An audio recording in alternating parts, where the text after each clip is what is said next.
Hello दोस्तों, मैं आरिफ और ये आपका YouTube channel political academic studies. आज मैं आपके सामने जो डिस्कस करने वाला हूँ वो है skill enhancement course SEC examination, जो आपका इंग्लिश का होने वाला है, कम्युनिकेशन इन एवरीडे लाइफ। ये all UG courses semester 1, 2, 3 and 4 सभी कोर्सेज के लिए है, जो कि जिनका भी एडमिशन जो कि बीए ऑनर्स है, बीए प्रोग्राम है या बी कॉम में है, सभी के लिए ये एग्ज़ाम कंपलसरी है, क्योंकि ये सैक का एग्ज़ाम है। स्किल एनहेंसमेंट कोर्स जो कि इंग्लिश पेपर है, कम्युनिकेशन इन एवरीडे लाइफ। ठीक है, तो इसमें जो हम सबसे पहले डिस्कस करेंगे वो करेंगे हम सिलेबस। उसके बाद जो है इंपॉर्टेंट क्वेश्चन जो कि आपके एग्जामिनेशन प्रोस्पेक्टिव से है। इसके बाद जो हम डिस्कस करेंगे इसमें वो है उन क्वेश्चंस के आंसर, कि आपको ये क्वेश्चंस के आंसर किस तरीके से देने हैं। तो वीडियो शुरू करने से पहले जिसने भी अभी तक मेरा यूट्यूब चैनल सब्सक्राइब नहीं करा है वो मेरा यूट्यूब चैनल सब्सक्राइब कर ले। आइए चलते हैं हम अपनी कंप्यूटर स्क्रीन पर, जिस पे हम सबसे पहले डिस्कस करेंगे सिलेबस को।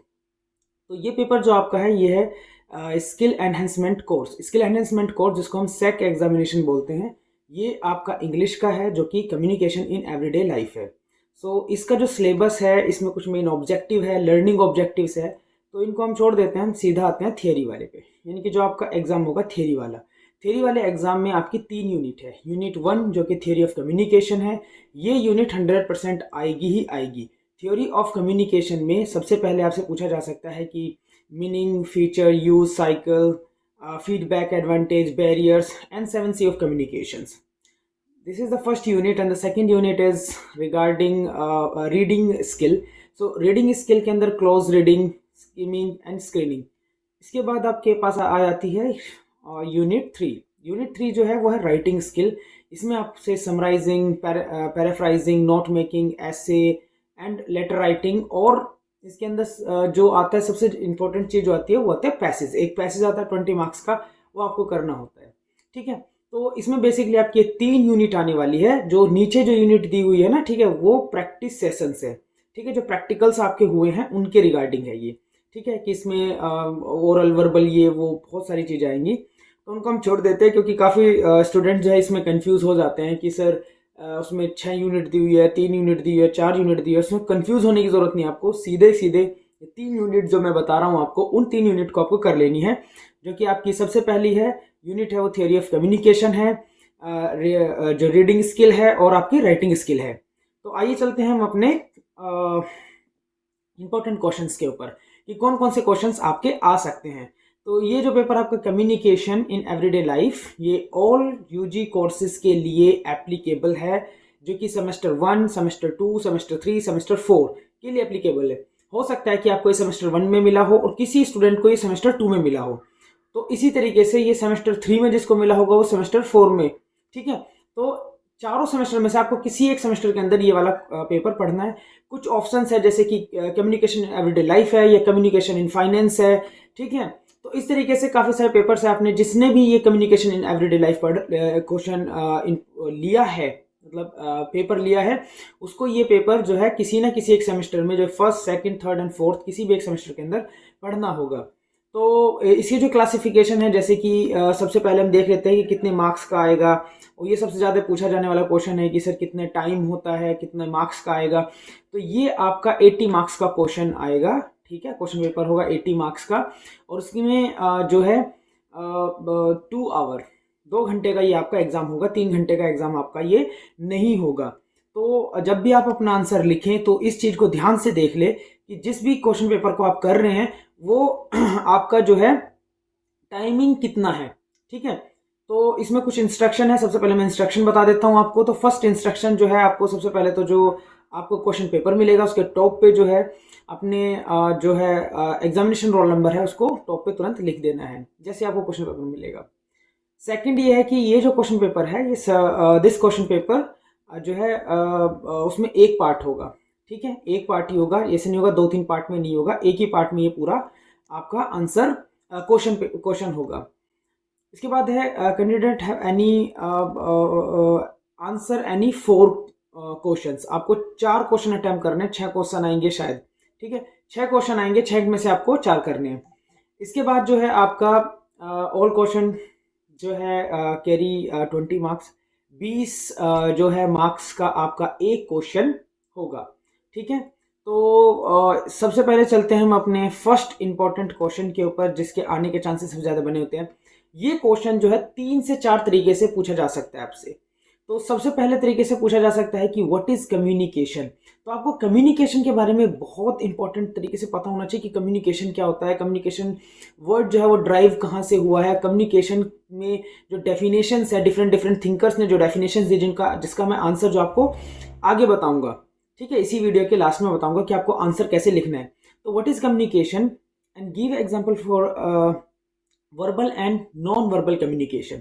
तो चाहे तो आपसे verbal and non verbal communication पूछा जा सकता है, और उसमें पूछा जा सकता है कि what according to you can make for effective communication. तो आपके अनुसार जो है इफेक्टिव कम्युनिकेशन बनाने में किस तरीके से कम्युनिकेशन को हम कर सकते हैं।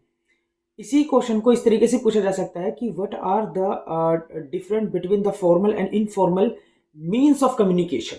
ठीक है, फॉर्मल और इनफॉर्मल, चाहे तो वर्बल नॉन वर्बल पूछा जा सकता है। कम्युनिकेशन को जरूर ध्यान में रखना है कि कम्युनिकेशन क्या है। कम्युनिकेशन को डिफाइन इसमें करना है, उसके बाद वर्बल नॉन वर्बल भी कर सकते हैं आप, जैसे कि इसमें दिया हुआ वर्बल नॉन वर्बल आया। तो अगर वर्बल नॉन वर्बल नहीं आया है तो उसमें आपको फॉर्मल एंड इनफॉर्मल के बारे में पूछा जा सकता है। इसी क्वेश्चन को एक तरीके से और तरीके से पूछा जा सकता है, वो ये है कि what are the difficulties upward and downward upward and downward communication. तो अपवर्ड कम्युनिकेशन क्या होते हैं, जो डाउनवर्ड कम्युनिकेशन क्या होते हैं, या फिर इसमें बैरियर्स पूछा जा सकता है। सीधे तौर पर वर्डिंग चेंज हो सकती है थोड़ी बहुत, लेकिन कम्युनिकेशन के बारे में 100% 110% कम्युनिकेशन के बारे में क्वेश्चन आना ही आना है। ठीक है, जैसे कि what are different kind of communication networks. ठीक है, उसमें नेटवर्क्स जो कम्युनिकेशन वाला चैप्टर है उसमें नेटवर्क्स ऑफ कम्युनिकेशंस के बारे में भी बताया हुआ है। तो ये जो कम्युनिकेशन से रिलेटेड इस टाइप से क्वेश्चन आ सकते हैं। कम्युनिकेशन से 100% क्वेश्चन आएगा, तो कम्युनिकेशन से आप जो है क्वेश्चन तैयार कर सकते हैं, जिस तरीके के एग्जाम्पल्स मैंने आपको बताए हैं। इसके बाद था क्वेश्चन नंबर 3। हो सकता है कि क्वेश्चंस आपसे सीधा लॉन्ग टाइप का क्वेश्चन ना पूछकर आपसे जो है डेफिनेशन में डिफाइन करने के लिए कुछ क्वेश्चन दे, 5-6 डेफिनेशन जैसे कि इसमें है स्टेरियोटाइप है, ऑर्गेनाइजेशनल बैरियर है, यूआरएल है, ई कोरस्पेंडेंस है, 7CS है। ठीक है, एफिशिएंसी वगैरह जो भी है। ठीक है, उसके बाद जो है नेटिक्विटी जो है इसके अंदर भी पूछा जा सकता है। तो ये इस टाइप से पूछा जा सकता है आपसे। ठीक है, तो इस तरीके से जो आपका ये क्वेश्चन पूछा जाएगा, तो लॉन्ग भी पूछा जा सकता है, शॉर्ट भी पूछा जा सकता है, वर्डिंग में भी पूछा जा सकता है, जिसमें कि आपको वर्ड में डिफाइन करना है। तो अब क्वेश्चन ये उठता है कि भाई जो है हम जो ये कितने पेज का आंसर लिखना है। तो इसमें पेजेस इंपॉर्टेंट नहीं है, इसमें इंपॉर्टेंट है कि क्वेश्चन क्या पूछा गया है और उसका मटेरियल कैसे लिखना है आपको। तो आपको सबसे पहले जैसे कि अगर पूछा गया है जैसे व्हाट इज कम्युनिकेशन, तो कम्युनिकेशन को डिफाइन करना है, उसको इंट्रोड्यूस करना है, उसके बाद उसमें डेफिनेशंस देनी है आपको, किस किस थिंकर ने क्या क्या बोला है, उसकी क्या क्या एक तरीके से पूरी एकदम थोड़ा थोड़ा सा सब कुछ बता देना है। फिर वर्बल कम्युनिकेशन, फिर non verbal communication, verbal communication के क्या क्लासिफिकेशन है, नॉन वर्बल कम्युनिकेशन के क्या क्लासिफिकेशन है, वो आपको बता देने। तो इस तरह करके आपका 3 पेज 4 पेज जो भी हो रहे हैं, क्योंकि ये 20 मार्क्स का क्वेश्चन है। ठीक है, 20 मार्क्स का क्वेश्चन है, तो आपको इस अकॉर्डिंग ही इसको देखना है, इसको करना है। ठीक है, तो ये जो मैं क्वेश्चंस आपको बता रहा हूँ, ये क्वेश्चंस आपको बिल्कुल 100% आने ही आने हैं। कम्युनिकेशन से तो 100% आना है। इसी के बाद जो है जो क्वेश्चन नंबर 4 है, क्वेश्चन नंबर 4 जो है वो है grapevines can some time be beneficial for an organization. State an example for the illustrate of the statement. तो ये क्वेश्चन पूछा जा सकता है कि जो ये ग्रेप्स वाइन है, तो ये ग्रेप्स वाइन क्या है। ये मैं जिसने भी अगर कम्युनिकेशन वाली जो बुक है उसका जो चैप्टर नंबर 1 और 2 पढ़ रखा होगा, तो उसको ग्रेप वाइन्स के बारे में पता है। चेन्स होती हैं, इन चेन्स में क्या किस तरीके से करना। तो इस तरीके से जो ऑर्गेनाइजेशनल वर्क जितना भी होता है उसके अंदर बेनिफिशियल किस तरीके से हो सकती है, इसके बारे में आपको बताना है। इसके बाद जो है आपसे 3 पैरा लाइक 200 वर्ड में, यानी कि 2 पेज में, ठीक है, कुछ इंपॉर्टेंट वो पूछे जा सकते हैं। जैसे कि इसमें दिया हुआ है, मैंने जस्ट एग्जांपल के तौर पर, कि social media and fake news के ऊपर आपको एक शॉर्ट नोट देना है, लाइक एक 3 पैरे टाइप के। ठीक है, 200 वर्ड का मतलब 1.5 पेज भी हो सकता है और 2 पेज भी हो सकता है। अगर आपकी बहुत स्पेस दे के लिखा हुआ है तो 2-3 पेज हो जाएगा। आपने स्पेस सम दिन छोड़ के नहीं लिखा है तो 1.5 पेज में भी आपका ये वाला क्वेश्चन हो जाएगा। ये इसके अंदर दूसरा ही ये एग्जांपल दिए मैंने, इससे हिसाब से कुछ भी पूछा जा सकता है। ठीक है, सोशल मीडिया, फेक न्यूज़, या फिर the use of mobile phone in the classroom, या फिर in important use of AI. AI है आर्टिफिशियल इंटेलिजेंस। ठीक है, इसके बाद था क्वेश्चन नंबर 6। क्वेश्चन नंबर 6 में अगर हम देखें तो क्वेश्चन नंबर 6 है कि एक सिचुएशन आपको दी गई है और उस सिचुएशन के अकॉर्डिंग आपको एक्ट करना है। तो सिचुएशन क्या है कि imagine you received a telephone call for your mobile phone at 6 p.m. ठीक है, from Mr. Ram Shukla, manager Vardhan Real Estate Noida, who want to speak to your father, and whose call phone मतलब call phone was switched off, and write a dialogue 10 question with 10 proper answer about the telephone call। तो question ये पूछा गया है कि आपको ये imagine करना है कि आपके पास एक फ़ोन आता है शाम के 6 बजे, और वो फ़ोन किसने करा है? वो फ़ोन करा है मिस्टर राम शुक्ल ने, जो कि मैनेजर है वर्धान रियल एस्टेट के नोएडा में। और वो फ़ोन किससे बात करना चाह रहे थे? वो आपके पापा से बात करना चाह रहे थे। ठीक है, क्योंकि आपके पापा का जो फ़ोन है वो क्या था? स्विच ऑफ था। ठीक है, तो आपको क्या बताना है? एक डायलॉग लिखना है का कि उन्होंने 10 क्वेश्चन पूछे, उनका जवाब तो उनके जो बीच में जो वार्तालाप हुई है, ठीक है, उसके बारे में आपको बताना है। तो इस तरीके की सिचुएशन आपको दे सकते हैं, सिचुएशन में आपको लिखना है। तो डायलॉग राइटिंग के बारे में बेसिकली थोड़ा थोड़ा बताने की कोशिश कर रहे हैं कि डायलॉग राइटिंग कैसे होती है। इसके बाद तक क्वेश्चन नंबर 7, ये बहुत इंपॉर्टेंट है, ये 100% है कि एक लेटर से क्वेश्चन आना ही आना है। लेटर का मतलब है आपको एक लेटर लिखना है, एप्लीकेशन जिसको हम बोलते हैं। तो जैसे कि इसमें कुछ सिचुएशन दी हुई है, उसके अकॉर्डिंग भी पूछा जा सकता है, लेकिन लेटर कैसे लिखना है आपको, इसका भी मैं एग्जांपल आपको अपनी वीडियो में आगे बताऊंगा। तो write a letter to your parents starting why you wish to go on a class trip. तो चाहते इसके बारे में पूछा जा सकता है, इसके बारे में एक एप्लीकेशन लिखनी है, एक लेटर लिखना है, किसको? पापा को लिखना है, पेरेंट्स को लिखना है। या फिर ये इस तरीके भी क्वेश्चन आ सकता है कि write a letter to your friend starting who you are under prepared for the semester and examination। या इस तरीके से भी आ सकता है कि write a letter to the जो है life insurance corporation of India. ठीक है, तो उसमें अपनी पॉलिसी जो लैप्स हो रही है, उस पॉलिसी लैप्स को किस तरीके से जो है रिन्यूअल करवाना है। ठीक है, तो उसके बारे में आपको क्या करना है? एक लेटर लिखना है। ठीक है, तो ये लेटर किस तरह लिखा जाएगा? तो ये जस्ट मैंने एग्जांपल बताया, लेटर आना ही आना है। आपको एक लेटर तैयार करके ले जाना है कि भाई आपको ये लेटर का फॉर्मेट क्या होता है। लेटर लिखने का जो फॉर्मेट है वो भी मैं आपको बताऊंगा कि लेटर किस तरह लिखा जाता है, और किस तरीके से फॉर्मल लेटर लिखा जाता है, इनफॉर्मल लेटर लिखा जाता है, और नॉन फॉर्मल लेटर किस तरीके से लिखा जाएगा। इसके बाद क्वेश्चन नंबर 8, ये जो है इसमें आएगा एक पैसेज। ठीक है, पैसेज आपको किस तरीके से करना है, यहाँ पर मैंने कोई पैसेज नहीं दिया हुआ है। पैसेज मैं आपकी बुक में से जस्ट एग्जांपल बताऊंगा कि आपको वो पैसेज सोल्व कैसे करना है। और आई थिंक पैसेज सोल्व करना आपको आता है, क्योंकि अगर हम देखें 8th क्लास से लेके कंटिन्यूसली, आजकल तो जो स्टूडेंट है, जो न्यू जनरेशन स्टूडेंट है, वो 6th 5th 6th से ही पैसेज को सोल्व करना आराम से सीख जाते हैं। ठीक है, तो जिसने भी 12th तक इंग्लिश पढ़ी है तो दे नो कि हाउ टू सोल्व पैसेज। ठीक है, लेकिन उसका एक शॉर्ट तरीका भी मैं आपको बताऊंगा, क्योंकि आपके पास सिर्फ 20 मार्क्स में और सिर्फ 2 आवर का टाइम है। तो 2 आवर के टाइम में आपको ये आंसर भी देने हैं, पैसेज भी सोल्व करना, क्योंकि पैसेज आपका जो है 30 मिनट आराम से ले जाएगा। लेकिन वो 30 मिनट नहीं लगानी, आपको सिर्फ 15 से 20 मिनट में, 10 से 15 मिनट के अंदर पैसेज को कैसे सोल्व करना, ये भी मैं आपको आगे बताऊंगा। यह एक क्वेश्चन इस तरीके से आ सकता है कि नोट मेकिंग और पैराफ्राइजिंग या समराइजिंग। ठीक है, समराइजिंग का क्वेश्चन ज्यादातर पूछा गया है अब तक जितने भी पेपर्स आए हैं। जो आपसे पैसेज में पूछा गया उस पैसेज को ही समराइजिंग करने के लिए बोल दिया जा सकता है, या जो पैसेज आपसे पूछा गया उसी की नोट मेकिंग बनाने के लिए भी आ सकता है। जैसे कि 10th क्लास में हमने किया है कि जो पैसेज आता था, पैसेज के नीचे जो है एक नोट मेकिंग आती थी। ठीक है, तो आपको सेम उसी तरीके से मैं बताऊंगा कि आपको करना किस तरीके से इनके आंसर्स। ठीक है, तो ये कुल मिला के मैंने 8 क्वेश्चंस आपको बताए हैं। इन 8 क्वेश्चंस में से आपके ज्यादातर क्वेश्चन यही आने वाले हैं। ठीक है, बस फॉर्मेट थोड़ा सा चेंज हो जाएगा। ठीक है, लेकिन आपको इनके आंसर किस तरीके से करने, मैं आपको पूरा एक तरीका बताऊंगा। जैसे कि मैंने ये बताया कि कम्युनिकेशन वाला जो मैंने चैप्टर बताया आपको, कम्युनिकेशन से आपका क्वेश्चन 100% आना चाहिए, किसी तरीके का कम्युनिकेशन के बारे में आए, लेकिन कम्युनिकेशन से 100% क्वेश्चन आएगा। ठीक है, इसके बाद लेटर आपका पक्का आएगा, आपका जो है पैसेज आएगा, आपका जो है एक डायलॉग भी आएगा।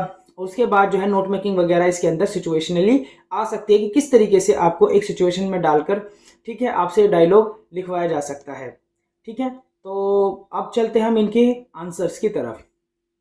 तो ये बुक जो है आपको, ये है जो है department of distance and continuing education, जो दूरस्थ एवं सतत शिक्षा विभाग दिल्ली विश्वविद्यालय के द्वारा जारी की गई, जिसको हम SOL बोलते हैं, स्कूल ऑफ ओपन लर्निंग की जो बुक है, ये जो बुक है आपकी, ये UGCF LOCF के थ्रू जो है न्यू सिलेबस के बेस पर है। ठीक है, इसमें जो बुक में हम देखेंगे, इसमें 5 यूनिट है। ठीक है, थ्योरी ऑफ कम्युनिकेशन, तो जो थ्योरी ऑफ कम्युनिकेशन के बाद है listening, speaking, reading and writing. तो ये जो 4 है और ये 1 है। ठीक है, तो फर्स्ट यूनिट से 100% क्वेश्चन आना ही आना है, जिसका मैं आंसर, जो फर्स्ट वाले जितने भी क्वेश्चन है, फर्स्ट और सेकंड का जो क्वेश्चन है, उनके आंसर मैं आपको बता रहा हूँ आपको करना किस तरीके से है। तो थ्योरी ऑफ कम्युनिकेशन वाले चैप्टर में आपको आ जाना है। ये वाली बुक आपको जो SOL के स्टूडेंट हैं, उनको ये बुक जो है हार्ड कॉपी में मिली होगी, सॉफ्ट कॉपी में भी मिली होगी। ठीक है, सॉफ्ट कॉपी में कैसे डाउनलोड करना है, उसको जो है आप जो है SOL की वेबसाइट पर जाकर इजीली डाउनलोड कर सकते हैं, जिन स्टूडेंट के पास नहीं है। अगर उनको वहां पर नहीं मिलती है, तो ये जो वीडियो है, वीडियो के डिस्क्रिप्शन है, उसके अंदर लिंक मिल जाएगा आपको मेरे टेलीग्राम का, और उस टेलीग्राम से ये आप ये बुक जो है इजीली डाउनलोड कर सकते हैं।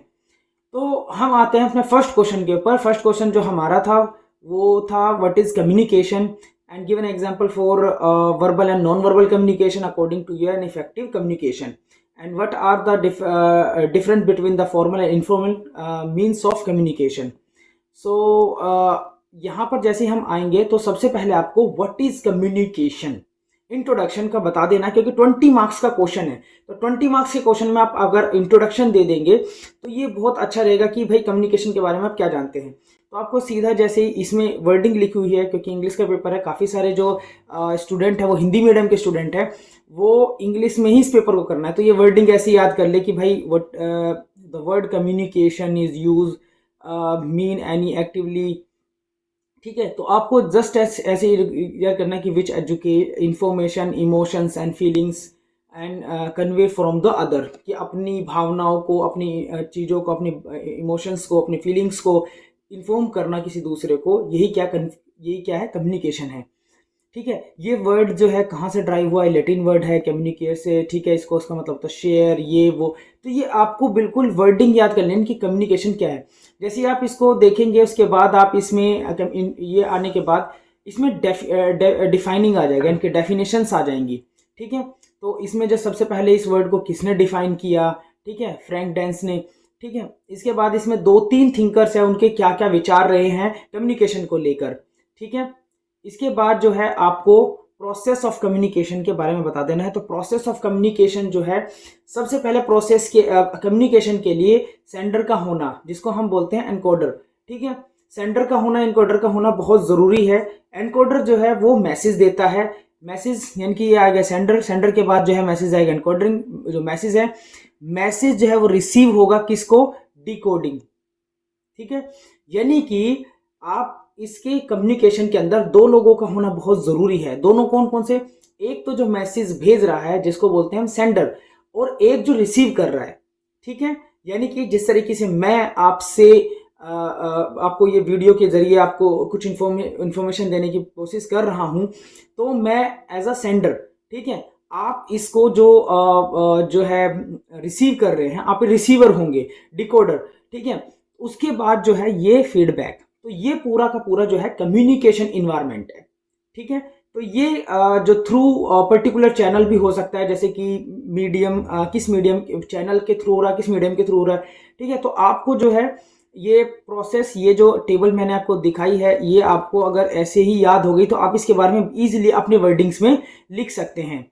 ठीक है, इसके बाद जो है फंक्शंस ऑफ कम्युनिकेशंस, तो इंडिविजुअल फंक्शंस हैं, इंडिविजुअल कॉन्टेक्स्ट में कौन कौन से फंक्शंस हो सकते हैं, फिर उसके सोशल कॉन्टेक्स्ट में, फिर उसके बाद आते हैं हमारे ऑर्गेनाइजेशनल कॉन्टेक्स्ट में, ठीक है। तो ये आपको जो है बता देने हैं किस किस तरीके से होते हैं। इसके बाद जो है इफेक्टिव कम्युनिकेशन के लिए क्या क्या ज़रूरी है, जैसे कि क्वेश्चन के अंदर भी पूछा गया था कि इफेक्टिव कम्युनिकेशन के लिए क्या क्या ज़रूरी है। तो इफेक्टिव कम्युनिकेशन के लिए जो इसमें दिया हुआ है, ठीक है, ये 4-5 इंपॉर्टेंट पॉइंट्स दिए हुए हैं। इन पॉइंट्स को आपको पढ़ लेना है, याद कर लेना है। इसके बाद आते हैं हम क्वेश्चन के इंपॉर्टेंट फेज के ऊपर, जिसको बोलते हैं टाइप्स ऑफ कम्युनिकेशन। जैसे कि अगर हम बात करें तो सबसे पहले हमसे जो क्वेश्चन में पूछा गया है वो पूछा गया है verbal and non verbal communication and formal and informal communication. Oral and written communication भी आ सकता है, लेकिन आप जो है इन तीनों को थोड़ा थोड़ा सा जरूर पढ़ के जाएं, क्योंकि थोड़ा सा भी अगर आपने पढ़ लिया है वर्बल कम्युनिकेशन क्या है, नॉन वर्बल कम्युनिकेशन क्या है। जैसे कि verbal and non verbal communication is also the drive from any category like verbal और नॉन वर्बल, ठीक है। And verbal communication, in verbal communication language is used according to the established rule of the grammar to communicate emotion and feeling and to share information and meaning. Okay, so जैसे हम देख रहे हैं कि verbal communication है, verbal communication का एक जो पार्ट होता है वो होता है oral / speech और written, ठीक है। तो oral में क्या क्या है और written में क्या क्या है, oral में क्या क्या कर सकते हैं और written में क्या क्या कर सकते हैं। इसी तरीके से हमारा जाएगा नॉन वर्बल कम्युनिकेशन। तो non verbal communication, in many case no word are exchange yet communication happen as we can so also they communicate through our body language, which is a non-verbal communication. It is a prescribed for non-verbal cases of the major part of the communication process. 93 therefore the significance that we focus to attention to this part of communication, the non-verbal communication. तो non-verbal communication क्या है कि जो है इसमें शब्दों का इस्तेमाल नहीं होता है। जैसे कि मैं हाथ को कर रहा हूँ, जैसे कि एक मैंने जैसे ऐसे किया, मैंने बोला नहीं लेकिन एक कर दिया, तो सामने वाला जो है वो इजीली इस चीज को समझ सकता है कि मैंने एक बोला है, ठीक है। या फिर जैसे हम आंखों की जो भूरों को ऐसे ऊपर की तरफ करते हैं, ठीक है, या फिर हम आंख मारते हैं, ठीक है, या फिर मैंने लाइक स्माइल की किसी की तरफ को, ठीक है, या फिर मैंने इशारा किया यार नहीं इस तरीके से नहीं, लाइक दिस। तो हाँ ठीक है, तो वर्डिंग नहीं बोला लेकिन तो ये जो होते हैं नॉन वर्बल कम्युनिकेशन है, क्योंकि हम इनसे मुंह से नहीं बोल रहे हैं, मतलब ठीक है, लेकिन फिर भी क्या है इशारों के जरिए से जो है सब कुछ समझ लिया जा रहा है। तो इसमें फिर वो वर्डिंग दी हुई है कि ये थोड़ा थोड़ा सा इसको आपको समझा देना है, ठीक है। जैसे कि अगर हम देखें कि इसमें वर्बल में क्या होता है, नॉन वर्बल में क्या होता है, ठीक है। तो जो है इंटीमेट होता है, फिर पर्सनल स्पेस होता है, फिर सोशल स्पेस होता है, फिर पब्लिक स्पेस होता है, ठीक है। इस तरीके से आपको बता देना है। फिर साइन लैंग्वेजेस क्या है, ऑडियो लैंग्वेज क्या है, इस तरीके से। अब आते हैं हम क्वेश्चन का दूसरा क्वेश्चन, यानी कि verbal and non verbal communication क्या होता है वो बता दिया। उसके बाद आते हैं हम फॉर्मल एंड इनफॉर्मल कम्युनिकेशन। तो ये भी फॉर्मल इनफॉर्मल कम्युनिकेशन, लाइक जिस तरीके से आप देख रहे हैं फॉर्मल एंड इनफॉर्मल कम्युनिकेशन जो है हमारा, वो भी दो तरीके का होता है, formal and informal. Informal communication और ग्रेप वाइन, ठीक है। तो जैसे कि क्वेश्चन एक ही क्वेश्चन भी था ना कि grapevine and informal communication, ठीक है। तो ये क्या है, इस तरीके से इसमें दिया हुआ है। जैसे कि मैं इसको टेबल के थ्रू आपको बता देता हूँ। जो ये टेबल है ये है types of grape vine communication. तो इसमें क्या होता है कि 4 तरह की चेन्स होती हैं, single stand chain, gossip chain, probability chain and cluster chain.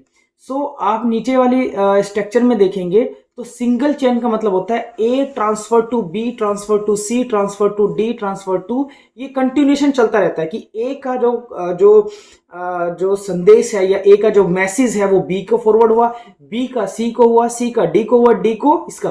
तो एक जो चेन बनी होती है उसको बोलते हैं सिंगल चेन कम्युनिकेशन, ठीक है। तो ये वाली जो पिक्चर आप देख रहे हैं ये है single stand chain, single stand chain, यानी कि 1 से 2, 2 से 3, 3 से 3, 4 से 4, 4 से 5, 5 से 6, इस तरीके से कंटिन्यूएशन बना रहता है इसके अंदर।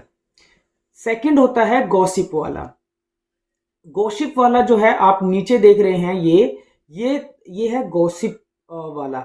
इसमें क्या होता है कि ए जो है वो बात कर रहा है बी से भी, वो के से भी, वो डी से भी, वो ई से भी, वो एफ से भी, वो जी से भी, ठीक है, वो सबसे बात कर रहा है। तो गॉसिप है, यानी कि एक साथ वह कितने ही व्यक्तियों से वो जो है अपना जो है मैसेज जो है फॉरवर्ड कर रहा है। जैसे कि अभी जो है बहुत सी बार आता है ना, नहीं यार तुझे ऐसा नहीं करना चाहिए, तुझे ऐसा नहीं कर, लाइक एक साथ बहुत सारे मैसेजों का ट्रांसफर कर रहे हैं। ये भी कम्युनिकेशन का एक स्टाइल होता है, इसको बोलते हैं गॉसिप। तीसरी है जो प्रोबेबिलिटी चेन है। प्रोबेबिलिटी चेन जो ये वाली जो आप चेन देख रहे हैं, जिसको मैंने अभी सर्कल किया है, ये प्रोबेबिलिटी चेन होती है। यानी कि हो सकता है कि ए डी से भी बात कर रहा हो और ए एफ से भी बात कर रहा हो, ठीक है। फिर जो है एफ जो है के से, जी से और बी से। इसी तरीके से हो सकता है कि जी किससे भी बात ना कर रहा हो, ठीक है। तो ये कम्युनिकेशन का एक स्टाइल है, probability. And the last is a cluster. Cluster है कि ए डी से और ए एफ से, एफ इससे, तो एक क्लस्टर बने होते हैं। तो क्लस्टर के तरीके से वो जो है कम्युनिकेट करते हैं। तो इसको कैसे एक्सप्लेन करना है, जैसे कि सिंगल स्टैंड चेन। तो the information pass for A to B, B to C, C to D, like जो मैंने आपको बताया वही वेरिफिकेशन है। Gossip like person stand information to all other in the group, and the probability like the person send information randomly throughout the specifically choose for, यानी कि किसी को भी एक पर्सन से चूज करके दूसरे को, फिर तीसरे को, चौथे को, इस तरह से। क्लस्टर वाले में आपको पता ही है कि A message send to B और C, and B send message to E और एफ और वाई जेड, इस तरीके से कुछ भी हो सकता है, ठीक है। ये पूरा आपको जो है बता देना है। उसके बाद जो है बैरियर से भी एक क्वेश्चन आने की पूरी संभावना रहती है, जो कि पूछा भी गया है, जो कि मैंने इंपॉर्टेंट क्वेश्चन में बताया कि बैरियर्स ऑफ कम्युनिकेशंस। तो बैरियर्स ऑफ कम्युनिकेशन वाला एक बार आप जरूर देख लें, बैरियर्स ऑफ कम्युनिकेशन में क्या क्या आते हैं। जैसे कि टू थिंग्स है जिनको हम बेसिकली क्लासिफाइड करते हैं, two kinds of barriers of communication. तो नॉइस और बैरियर्स। तो जैसे कि सबसे पहले आता है चैनल नॉइस और सिमेटिक नॉइस। तो चैनल नॉइस क्या है और सिमेटिक नॉइस क्या है, तो आपको सबसे पहले क्या बताना है, चैनल नॉइस बता देनी है कि जो मीडियम है उसकी क्या नॉइस है। और उसके बाद आपको सिमेटिक, जैसे कि इसके अंदर कौन कौन सी आ सकते हैं, जैसे physical noise of channel, first barrier. Second is use of interpretation of media. फिर इसके बाद आपका मल्टीपल ट्रांसफर। उसके बाद है information overload, fear, negative perceptions, communication sensitivity, ठीक है। इस तरीके से आपको ये बता देना। उसके बाद आपका जो आ जाएगा बैरियर, सेकंड बैरियर देगा सिमेंटिक जो आपका नॉइस है। इसके अंदर semantic noise can be defined as a noise to barrier that is generated for within a message as a language to connective, ठीक है। जैसे कि लिमिटेड वोकैबुलरी, जिसमें लिमिटेड वोकैबुलरी यूज होती है, ठीक है, यानी कि किसी भी चीज को शॉर्ट करके बताना, ठीक है। फिर incompatibility between the verbal and non verbal language. फिर इस तरीके से आपको जो है इसमें इन तीनों को तीन चारों को एक्सप्लेन कर देना, क्या क्या ब्लॉक्स हैं। इस तरीके से आपका जो है ये क्वेश्चन हो जाएगा, ठीक है। इसके बाद आपको 7C जो है, इससे भी बहुत सी बार क्वेश्चन पूछ लिया जाता है, शॉर्ट नोट भी पूछा जा सकता है, हो सकता है कि 7C के ऊपर पूरा क्वेश्चन भी आ जाए।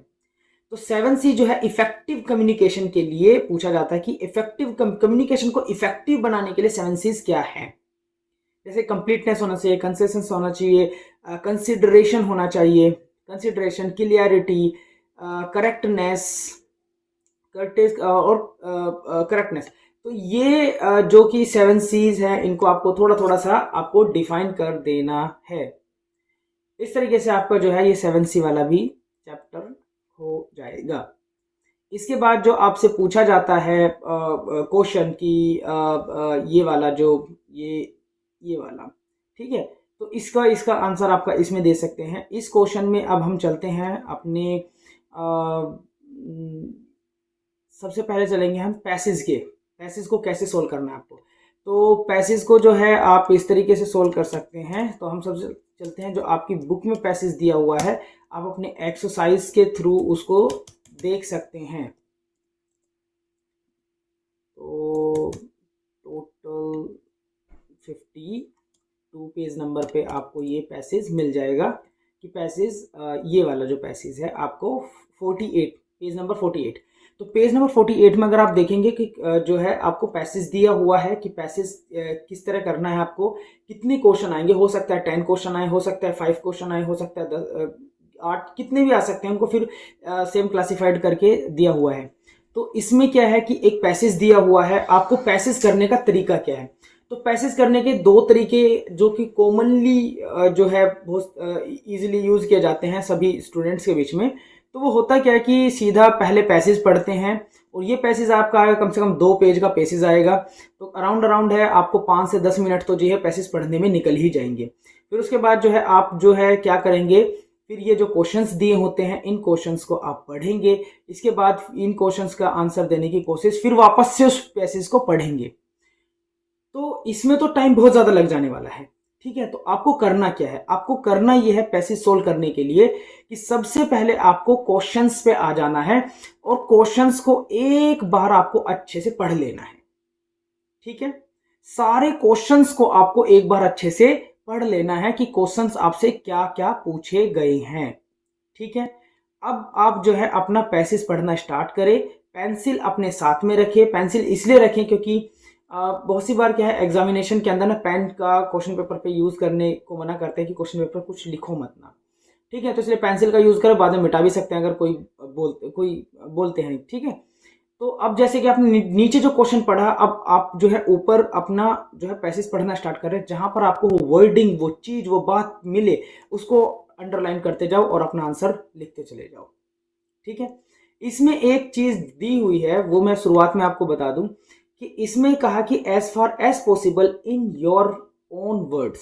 ठीक है, यानी कि पैसेज का आंसर देते वक्त ये आपको ध्यान में रखना है कि आप जो है अपने शब्दों में इन क्वेश्चंस का आंसर दे। लेकिन ऐसा कुछ जरूरी भी नहीं है कि आप उन्हीं वर्डों में उनका आंसर देंगे।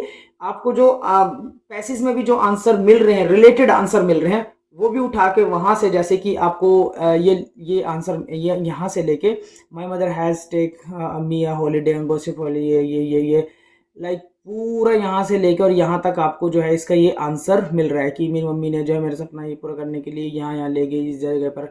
ठीक है, फिर वहाँ पर जो है कॉटेज ये वो। ठीक है, तो इसको पूरा उठाओ और आंसर लिख दो। ठीक है, ये एक सिंपल तरीका है। इसके अलावा जो आप ये पैसेज पढ़ते हो, पैसेज पढ़ने के बाद फिर पूरा ये वो बहुत टाइम वेस्ट हो जाता है इसमें। आप सीधा जो है क्वेश्चन पढ़े, क्वेश्चन पढ़ने के बाद सीधा पैसेज पढ़े, आंसर करे, दैट्स इट। क्वेश्चन नंबर 9 जो है उसके जो आपको दिखाया गया है कि नोट मेकिंग के बारे में। ठीक है, तो आपको जो है नोट मेकिंग के बारे में मैं अभी बताऊंगा कि आपको कैसे करना है सिंपली।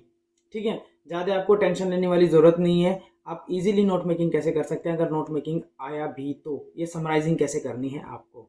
ठीक है, जो काफ़ी सारे स्टूडेंट ऐसा करते हैं कि जो पैसेज आया हुआ है उसी को उठाकर लिख देते हैं, तो ये समराइजिंग नहीं होता है, ये पैराफ्राइजिंग नहीं होता है। तो आपको करना क्या है कि जो नोट मेकिंग होती है उसका ये फॉर्मेट है। ठीक है, आप इसको जो है एकदम दिमाग में बिठा ले। सबसे पहले तो आपको एक हेडिंग देनी है। ठीक है, समझ गए। उसके बाद जो है आपको एक पॉइंट नंबर 1 दे देना है, एक पॉइंट दे देना है। उसके बाद में उसका एक जो है पॉइंट का एक सब पॉइंट, उसका फर्स्ट वाले का एक सब पॉइंट, दो कम से कम 2 सब पॉइंट दे दिया। इसी तरीके से पॉइंट 2 कर दे, उसका सब पॉइंट, फिर उसके भी सब पॉइंट, इस तरीके से कर दें आप। इसी तरह से मैं 3-4 बना ले तो अच्छा रहेगा। अगर 3-4 भी नहीं बने तो 2 इस तरीके के पॉइंट्स बना ले। इसके बाद लास्ट में आपको क्या करना, एब्रीवेशन यूज करना है। एब्रीवेशन आपको किस तरह करनी होती है, जैसे कि कुछ कॉमनली एब्रीवेशंस है, जैसे कि हम USA, United state of America.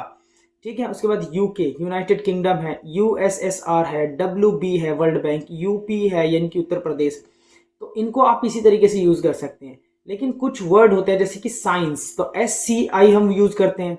फिर इस तरीके से है मिस्टर, तो MR यूज करते हैं, मिसिज MRS करते हैं, डॉक्टर को DR करते हैं। ठीक है, गवर्नमेंट को GOVT करते हैं, गवर्नमेंट। ठीक है, तो आपको जो है ये कुछ एब्रीवेशंस जो है उस जो पैसेज दिया हुआ है जिसमें से आपको नोट मेकिंग करनी है, उसमें से आपको कुछ ऐसी एब्रीवेशंस उठाकर कर लेनी है। ठीक है, जैसे कि एजुकेशन है तो EDU आ जाता है एजुकेशन का। ठीक है, प्रोग्राम का जो है PORG आता है। तो इसी तरीके से आपको जो है एब्रीवेशंस कर लेनी है, PROGRAM। GM डॉट, ठीक है। तो इस तरीके से आपको ये एब्रीवेशन करनी है, इस तरीके से आपका जो है नोट मेकिंग हो जाएगा। पैराफ्राइजिंग जो होता है, आप जो है इजीली जो है, पैराफ्राइजिंग का मतलब ये है जो पूरा का पूरा आपने पैसेज पढ़ा है उसको जो आपको पैराफ्राइज करना है, ठीक है। छोटा करके लिख देना, जरूरी नहीं कि उससे बड़ा लिख दो, उससे बड़ा भी लिख सकते हो लिखना तो, लेकिन टाइमिंग इतना आपके पास होगा ही नहीं कि आप उसको लिख सके, ठीक है। रिफ्रेजिंग का मतलब रिफ्राइजिंग का मतलब जो होता है पैराफ्राइजिंग, तो पैराफ्राइजिंग मतलब जो बात कही गई है उसको दूसरी तरीके से लिख दो, आपका ये वाला काम हो जाएगा। समराइजिंग क्या होता है, समराइजिंग से भी एक क्वेश्चन जरूर पूछा जाता है। समराइजिंग, तो समराइजिंग का मतलब यह है जो कम से कम आपको 2 पेज का जो नोट दिया हुआ है उसको आपको आधे पेज के अंदर लिख देना है, आधे एक पेज के अंदर उसको समराइज कर देना है, कि छोटा सा बता देना है। ये नहीं कि आपको 2 पेज का लिखा है तो वही उठा के आपने कॉपी पेस्ट कर देना है, ऐसा बिल्कुल नहीं करना है आपको। आपको सीधा क्या करना है, जो भी लिखा हुआ है उसको पढ़ना है, पढ़ के उसको फिर जो है उसको समराइज करते हैं, छोटा करके लिख देना है, ठीक है। इस तरीके से आपका ये वाला क्वेश्चन हो जाएगा। इसके बाद जो है जो अभी हम डिस्कस करेंगे वो है लेटर राइटिंग का, ठीक है, कि आपको एप्लीकेशन जो लिखने आएगी, जो लेटर लिखने आएगी वो किस तरीके से आएगी। तो ये एक एग्जांपल है फॉर्मल लेटर का, ठीक है। तो फॉर्मल लेटर का लिखने का जो स्टाइल है उसमें आपको बकायदा सब चीज़ दी होगी, ठीक है। जैसे कि अगर हम क्वेश्चन की बात करें तो क्वेश्चन के अंदर दिया हुआ है ऑलरेडी कि आपको जो है क्या करना है, life Insurance Corporation of India, तो Life Corporation Insurance of India, तो इसी तरीके से आपको जो है यहाँ पर जो है द इंश्योरेंस मैनेजर, ठीक है। स्टेट इंश्योरेंस है तो उसमें लाइफ इंश्योरेंस ऑफ इंडिया, ठीक है। जहां पर भी वो एड्रेस दिया होगा जो मेंशन्ड है वो आपको लिख देना है, जो जो भी उसमें दिया हुआ है। ये ध्यान रखिए कि आपको जो फॉर्मेट यहाँ मैं दिखा रहा हूँ इसी फॉर्मेट से लेटर लिखेंगे, इस टाइप की, जैसे कि रेफरेंस नंबर, उसकी उस दिन की डेट, ठीक है। डेट लिखने के फॉर्मेट 3 तरीके के होते हैं जो कि हम आगे देखेंगे, ठीक है, किस तरीके से डेट लिखी जाती है। लेकिन यूनिवर्सली जो यूज़ होती है डेट लिखना, उसमें आप 10 दिसंबर 2019 जिस तरह इसमें लिखा हुआ है, लेकिन आपका एग्ज़ाम अगर मान लो आज है, ठीक है, तो 11 दिसंबर 2019 2024 सॉरी, ठीक है। तो आपको इस तरह डेट लिख देनी है, किसको लिखनी है आपको, ठीक है, लेटर किसको लिखनी है, टू केस, ठीक है। तो इसमें डायरेक्ट लिख सकते हैं द इंश्योरेंस मैनेजर, ठीक है। और वो एड्रेस कहाँ पर है, तो स्टेट इंश्योरेंस कॉर्पोरेशन या कंपनी जो भी है, और राजेंद्र प्लेस न्यू दिल्ली जो भी है। फिर उसके बाद आपको जो है सब्जेक्ट पर आ जाना है। फिर आपने क्या चीज़ के लिए रिक्वेस्ट करनी है, तो रिक्वेस्ट किसी करनी, request to get annual car insurance renewed, आपको एनुअल जो आपकी कार है उसका जो है आपको रिन्यू करवाना है इंश्योरेंस। तो इसमें भी वही पूछा गया है, बस इसमें जो है थोड़ा पॉलिसी के बारे में है, पॉलिसी जो है लैप्स हो गई और उसको पॉलिसी को आपको रिन्यू करवाना है, ठीक है। तो जहाँ जहाँ पर भी कार वार ये है आपको पूरा इन्फॉर्मेशन बता देनी है उसके अंदर की अवर कंपनी है the purchase Maruti Dega car जो है उसका जो है जो व्हीकल नंबर ये है, इस तारीख को हमने जो है इंश्योरेंस लिया था, ये पॉलिसी थी, इस तरीके से आपको कर देना है। फिर बाद में बता देना है कि इसने इतने टाइम के बीच में ये होगा। फिर लास्ट में जो है उसमें अपना जो है उसमें बता देना है, ठीक है। ये फॉर्मल एप्लीकेशन है, ठीक है। तो आपको जिस तरीके से जो मैंने फॉर्मेट बताया है इसी फॉर्मेट से लिख देंगे तो अच्छा रहेगा। इसके बाद है कि ये मेमोरेंडम भी पूछ लिया जाता है, ठीक है, मेमोरेंडम फॉर्मेट। तो ये फॉर्मेट है, ये भी लाइक एप्लीकेशन जैसा ही होता है, लेकिन बेसिकली जो है एप्लीकेशन इनकी लेटर ही पूछी जाती है कि एक लेटर लिखनी है इसको या अपने मम्मी पापा को कि ये इसके बारे में बताना है, करना है। तो लेटर के बारे में एक क्वेश्चन जरूर आ जाता है, तो आप लेटर जिस तरीके से मैंने बताया, जो फॉर्मेट बताया, आप उसी फॉर्मेट से जो है एप्लीकेशन इनकी जो लेटर है ये कर लेंगे तो आपके लिए जो है बहुत ईजी रहेगा, क्योंकि 20 मार्क्स का लेटर हो जाएगा, 20 मार्क्स का आपका जो है पैसेज हो जाएगा, तो 40 मार्क्स तो यही हो गए। 20 मार्क्स का आपका जो कम्युनिकेशन से रिलेटेड क्वेश्चन हो जाएगा 60 मार्क्स, और 20 मार्क्स से आपका कुछ भी आ सकता है, जैसे कि नोट मेकिंग आ जाए, पैराफ्राइजिंग आ जाए, कुछ भी आ जाए तो उसको कर सकते हैं। तो इस तरीके से टोटली आपका जो है 80 मार्क्स का ये पेपर हो जाएगा, और इस 80 मार्क्स में से आपको जो है 80 में से 80 भी आ सकते हैं, ऐसे कोई बात नहीं है। लेकिन इसमें लिखना बहुत ज़रूरी है आपको, क्योंकि ये सैक का पेपर है, इजी पेपर होता है, कोई इतना हार्ड पेपर नहीं आएगा तुम आपका कि आप लिख ही नहीं पाएंगे। ठीक है, जैसे कम्युनिकेशन के बारे में मैं आप वापस से रिपीट कर रहा हूँ, कम्युनिकेशन के बारे में पक्का कर ले। दूसरा जो इंपॉर्टेंट चीज़ है वो है कि आपका इसमें पैसेज को कैसे सोल्व करना है। जो तरीका मैंने बताया उस तरीके से भी आप सोल्व कर सकते हैं, या जो तरीका आप शुरुआत से करते हैं पैसेज सोल्व करने का उस तरीके से भी कर सकते हैं। लेकिन एक चीज़ ध्यान देनी है आपको कि आपको टाइम मैनेज करना है। ठीक है, यानी कि 2 घंटे का आपका एग्जाम होगा, उस 2 घंटे के अंदर आपको सब कुछ करना है। ये नहीं करना कि आपने पैसेज करने करने में 1 घंटा निकाल दिया। ठीक है, अब आपको जो रेस्ट पेपर है यानी कि वो बचा 60 नंबर का, 60 नंबर का, 60 नंबर का आपका एग्जाम बचा और उसको आपको 1 घंटे के अंदर लिखना है, तो ये तो अन्याय हो जाएगा और प्रश्नों के साथ। ठीक है, तो सभी क्वेश्चंस को आपको इक्वली टाइम देना है ताकि आपके इक्वली अच्छे नंबर आ जाएं। और इस पेपर के अंदर 60-70 तक नंबर इजीली आ जाते हैं अगर ठीक ठाक लिखा है तो। ठीक है, तो ये वीडियो आपको अच्छी लगी हो तो अपने दोस्तों में शेयर करें, लाइक करें, सब्सक्राइब करें। Thank you.